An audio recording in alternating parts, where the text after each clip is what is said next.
Alright, World War II. So America was initially barred from joining wars or selling weapons to anyone at war due to the 1935 Neutrality Act. But Roosevelt wasn't very keen on this, saying in a speech in 1937, all countries valuing peace should stand against aggressive dictators. And when the war started, he managed to persuade his government to sell weapons to the Allies. One of the ways this was done was cash and carry, where the Allies straight up bought US military goods, and this ramped up when France fell in 1940. Okay, at one point, America just straight up gave the UK 50 free warships when they were struggling. This gave the American economy jobs, which it needed at the time because unemployment was rising again after the New Deal had sort of been done at that point.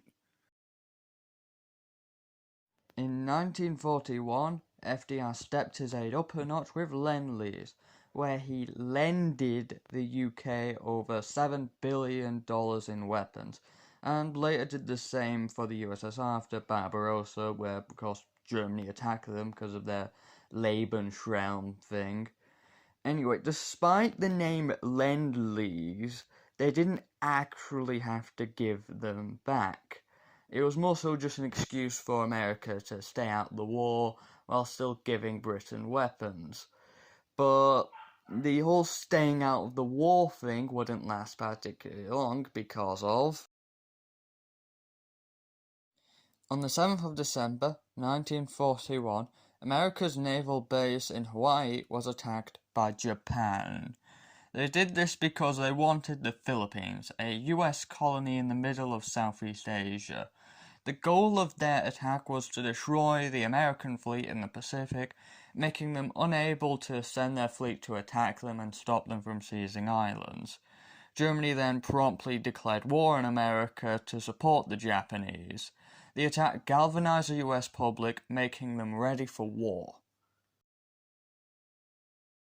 For the war, the US ramped up production of war goods, with FDR wanting a shocking 50,000 planes. This is something that hasn't been done before, and it'd be more planes than anyone else had ever made. To achieve this, they made the WPB, the War Production Board, and this was made to make civilian factories start making war goods. By the end of 1942, America smashed its goal, making 86,000 planes.